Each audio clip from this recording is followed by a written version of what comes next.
नमस्कार. Mission TET 2026 मध्ये तुमचं खूप खूप स्वागत आहे. आज आपण इंग्रजी व्याकरणातला एक असा टॉपिक बघणार आहोत जो अनेकांना थोडासा अवघड वाटतो. तो म्हणजे ॲडव्हर्ब्स, म्हणजेच क्रियाविशेषण अव्यय. टीचर टू एलिजिबल टीचर होण्याचा हा जो आपला प्रवास आहे तो यशस्वी करण्यासाठी हा घटक अगदी पक्का करणं खूप गरजेचं आहे. टेटच्या पेपरमध्ये जेव्हा ॲडव्हर्ब ओळखा किंवा त्याचा प्रकार सांगा असा प्रश्न येतो तेव्हा थोडं कन्फ्युजन होतं, नाही का? ही अडचण बऱ्याच जणांना येते. पण आता काही काळजी करू नका. आजच्या या विश्लेषणानंतर ॲडव्हर्बचा एकही मार्क आपला जाणार नाही याची खात्री बाळगा. चला तर थेट मुद्द्यावर येऊया. ॲडव्हर्ब म्हणजे नेमकं काय असतं? अगदी सोपं आहे. जो शब्द क्रिया कशी घडली याबद्दल जास्त माहिती देतो तो असतो ॲडव्हर्ब. आता हे उदाहरण बघा. दी एलिफंट वॉक्स स्लोली. यात क्रिया कोणती आहे? वॉक्स म्हणजे चालण्याची. पण तो हत्ती कसा चालतोय? तर स्लोली म्हणजे हळू. वॉक्स या क्रियेबद्दल स्लोली हा शब्द आपल्याला अधिक माहिती देतोय, म्हणून ते झालं ॲडव्हर्ब. आता ॲडव्हर्ब ओळखण्याची सगळ्यात पहिली आणि सगळ्यात कॉमन खूण कोणती ते पाहूया. परीक्षेमधले बरेचसे प्रश्न फक्त याच एका नियमावर सुटू शकतात, त्यामुळे नीट लक्ष द्या. ही बघा, ही आहे आपली LY मशीन. नियम एकदम साधा आहे. बहुतेक ॲडजेक्टिव्ह्ज म्हणजे विशेषणांच्या मागे फक्त LY लावलं की त्याचं ॲडव्हर्ब तयार होतं. जसं की स्लोचं झालं स्लोली, हॅपीचं झालं हॅपीली आणि केअरफुलचं झालं केअरफुली. हा नियम लक्षात ठेवला ना की समजा अर्धी लढाई जिंकली. पण थांबा, इथेच तर खरी गंमत आहे आणि परीक्षेची कसोटी लागते. सावधान, काही ॲडव्हर्ब्स हे शेप शिफ्टर्स असतात, म्हणजे त्यांचं मूळ रूपच बदलून जातं. उदाहरणार्थ, गुडचं ॲडव्हर्ब वेल होतं, गुडली असं काही होत नाही. तर काही ॲडव्हर्ब्स हे द रॉक सारखे असतात, म्हणजे ते अजिबात बदलत नाहीत. फास्ट आणि हार्ड ही त्याची उत्तम उदाहरणं आहेत. परीक्षक हमखास याच अपवादांवर प्रश्न विचारून आपल्याला गोंधळात टाकू शकतात. मग प्रश्न असा येतो की ज्यांना LY लागत नाही किंवा जे आपलं रूपच बदलतात, अशा अवघड ॲडव्हर्ब्सना ओळखायचं तरी कसं? या चक्रव्यूहातून बाहेर पडायला काही मार्ग आहे का? हो, नक्कीच आहे, आणि तो खूप सोपा आहे. आणि ती आहे आपली मास्टर ट्रेक. काय आहे ती? क्रियापदाची उलट तपासणी. हो, ॲडव्हर्ब शोधण्याचा हा सगळ्यात सोपा आणि 100% अचूक मार्ग आहे. हीच आहे आपली मास्टर की. आता काय करायचंय? वाक्यातलं जे क्रियापद आहे म्हणजे वर्ब, त्याला थेट प्रश्न विचारायचे. असं समजा की क्रियापद आरोपीच्या पिंजऱ्यात उभा आहे आणि आपण वकील आहोत. त्याला विचारा, क्रिया केव्हा घडली, कुठे घडली, कशी घडली?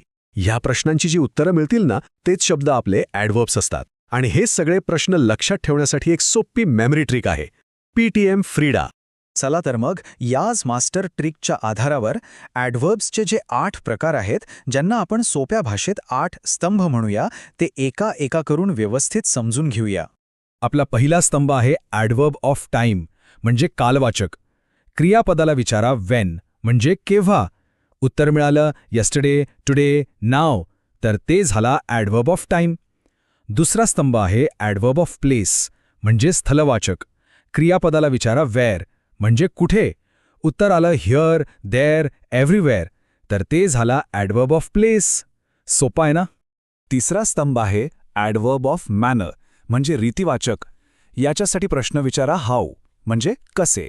क्रिया कशी घडली, स्लोली, फास्ट, हॅपीली, ही सगळी उत्तरं ॲडव्हर्ब ऑफ मॅनर आहेत. आणि चौथा स्तंभ ॲडव्हर्ब ऑफ फ्रिक्वेन्सी, म्हणजे वारंवारतावाचक. प्रश्न विचारा हाऊ ऑफन म्हणजे किती वेळा. उत्तर मिळालं वन्स, ट्वाईस, ऑफन, की समजून जायचं ते आहे ॲडव्हर्ब ऑफ फ्रिक्वेन्सी. पुढचा पाचवा स्तंभ आहे ॲडव्हर्ब ऑफ डिग्री, म्हणजे परिमाणवाचक. क्रियेची तीव्रता किती होती. प्रश्न विचारा हाऊ मच. उत्तर मिळालं व्हेरी, ऑलमोस्ट, फुल्ली. हे आहेत ॲडव्हर्ब्स ऑफ डिग्री. आणि सहावा स्तंभ ॲडव्हर्ब ऑफ रिझन, म्हणजे कारणदर्शक.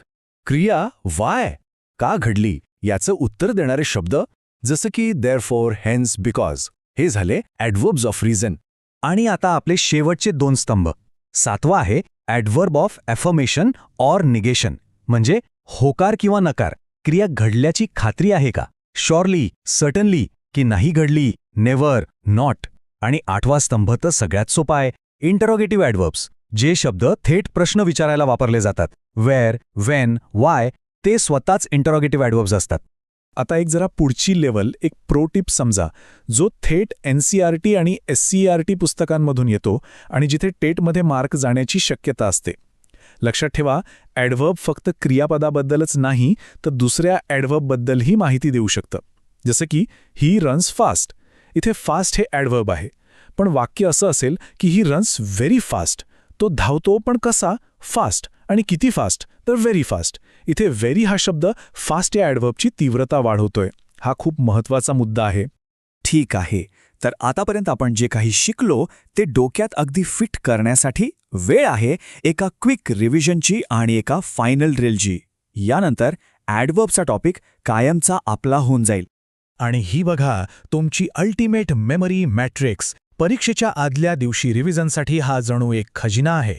ॲडव्हर्बचे सगळे प्रकार, त्यांना ओळखण्यासाठीचे प्रश्न आणि महत्त्वाची उदाहरणं, सगळं काही एकाच ठिकाणी. याचा एक स्क्रीनशॉट घेऊन ठेवा, नक्कीच खूप कामाला येईल. चला तर मग मिशन इव्हॅल्युएशन सुरू करूया. आता वेळ आहे एका छोट्याशा TET मॉक ड्रिलची. आपण जी क्रियापदाची उलट तपासणी नावाची मास्टर ट्रिक शिकलोय ती आता वापरून पाहूया. पहिला प्रश्न स्क्रीनवर आहे, द सोल्जर्स फॉट ब्रेवली. यात ॲडव्हर्ब कोणता आहे आणि त्याचा प्रकार कोणता? लावा बघू आपली मास्टर ट्रिक. क्रियापदाला प्रश्न विचारा. अगदी बरोबर, उत्तर आहे ब्रेवली. आता प्रकार कोणता? क्रियापदाला म्हणजेच फॉटला विचारा, हाऊ, सैनिक कसे लढले? उत्तर मिळालं ब्रेवली. म्हणजे हा आहे ॲडव्हर्ब ऑफ मॅनर. पाहिलं, आपली ट्रिक एकदम परफेक्ट काम करते. ओके, पुढचा प्रश्न, I have visited Mumbai twice. ओळखा पाहू ॲडव्हर्ब आणि त्याचा प्रकार. पुन्हा एकदा करा क्रियापदाची उलट तपासणी. एकदम बरोबर, उत्तर आहे ट्वाईस. प्रकार ओळखायला काय करायचं? क्रियापदाला विचारायचं, हाऊ ऑफन, मी मुंबईला किती वेळा भेट दिली आहे? उत्तर मिळालं ट्वाईस. म्हणजे हा झाला ॲडव्हर्ब ऑफ फ्रिक्वेन्सी. बघा, आपली मास्टर ट्रिक इथेही 100% लागू झाली. आणि हे नेहमीच लक्षात ठेवा, उत्कृष्ट संकल्पना स्पष्ट असेल तर कोणताही प्रश्न कठीण नाही. आज आपण ॲडव्हर्बची संकल्पना अगदी स्पष्ट करून घेतली आहे.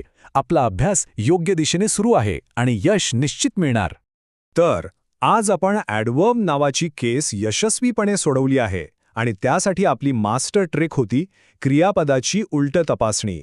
आता जरा विचार करा, TET 2026च्या मिशनसाठी इंग्रजी व्याकरणाची अजून अशी कोणती अवघड केस आहे जी आपल्याला सोडवायची आहे? तोपर्यंत सराव करत रहा